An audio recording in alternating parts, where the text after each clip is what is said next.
नको आहे माऊली हात खाली नको आहे वरच हात हे वर पाहिजे पांडुरंगाच्या दारामध्ये हात वर पाहिजे माऊली बघता बघता आषाढ महिना संपला व श्रावणाची चाहूल लागली.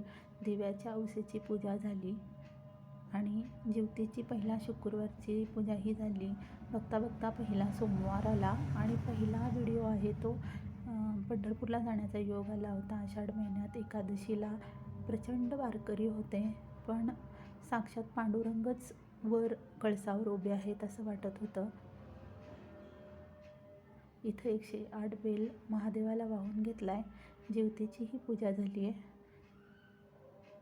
तुमच्याकडेही असंच होत असेल ना?